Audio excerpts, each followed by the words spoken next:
Hey, you already got to the final lesson of this module. A dispatcher must be knowledgeable of the documentation of a trucking company. The good news is that there is nothing complicated about these documents at all. Working with documentation takes no more than 10% of a dispatcher's total work time. In the next module, when we get to the lesson on filling out paperwork for booking freight, we'll talk in more detail about contracts between the broker and the motor carrier, freight documents, waybills, and so on.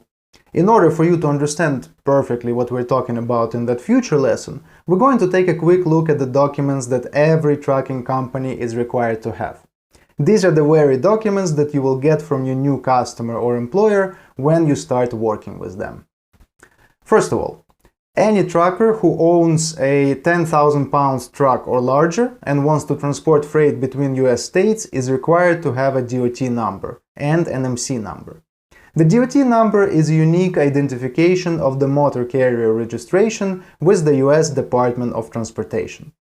The FC number, or motor carrier number, is also a state operating license and a unique identifier assigned to transportation companies moving freight across state lines by the Federal Motor Carrier Safety Association, FMCSA.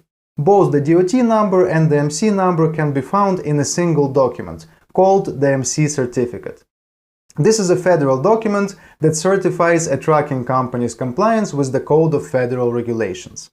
This document certifies that the designated MC number is valid and belongs to the designated carrier in accordance with all operational and insurance requirements. The original of this document must be kept by the owner of the company, and a copy must be kept by each driver. The dispatcher will just need an electronic copy to forward to the broker when completing agreements. The next mandatory document is the Certificate of Insurance, abbreviated as COI. Before starting operations, the motor carrier must obtain an insurance policy. The Certificate of Insurance proves the existence of the policy and the terms of insurance. This document includes the following key information: the name and address of the insurance provider, name and address of the company that is insured, policy number, terms of insurance, types of insurance, coverage dollar amount, and additional insured parties. The minimum insurance policy requirements for carriers is $750,000 in automotive liability coverage and $100,000 in cargo liability coverage. Automotive liability protects the carrier from claims from third parties as a result of an accident, and cargo liability insures the freight that's being transported. The third most important document that every carrier and his or her dispatcher must have in order to work is a W-9 tax form. When you fill out a contract between your carrier and the broker you want to take the load from, you will definitely need to exchange these tax forms. What information is on the W-9 form? The first line shows the name of the company, the official name of the legal entity. Then the other name of the firm. It's used if the carrier operates under a brand name. Number 3 is the type of legal entity. Could be a sole proprietorship, limited liability company, corporation, and so on. Next, address where the company is registered. And the most important one is the tax number. Since all parties of agreement between the carrier and the broker are registered legal entities, they all have a tax number called an employer identification number. The exchange of tax numbers is the main reason for exchanging W-9 forms. Employer Identification Number, or EIN for short, is a unique 9-digit number assigned by the Internal Revenue Service to businesses for identification purposes.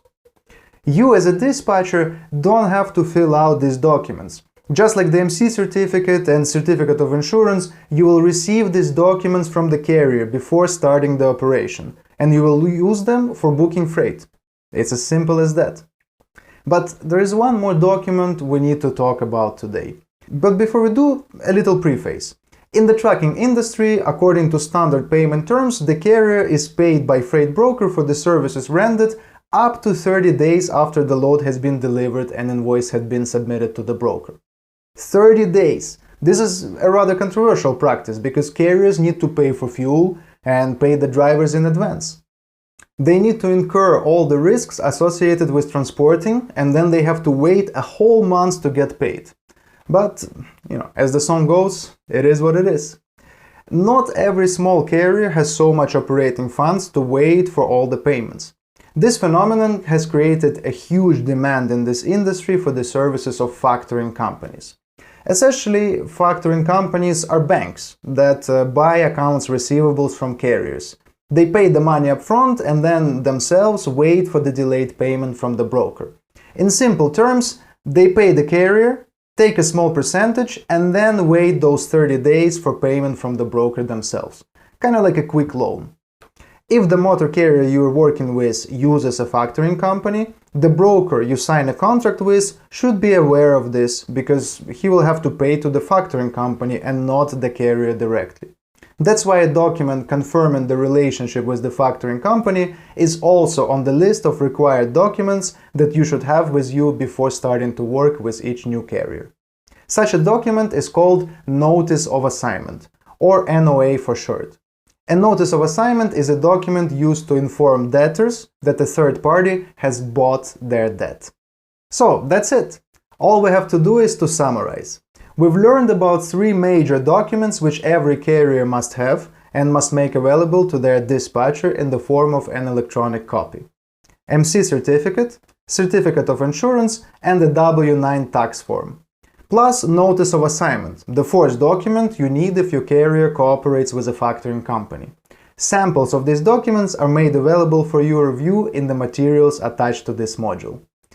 I'm glad you made it through this module. There was a lot of basic but extremely important information that will help you further in your learning process. We're gonna step away from the theoretical for a while and get deeper into the practical. I have a feeling that you're gonna love the next module. Don't forget to complete your homework, and I'll be waiting for you in Module 3. Good luck!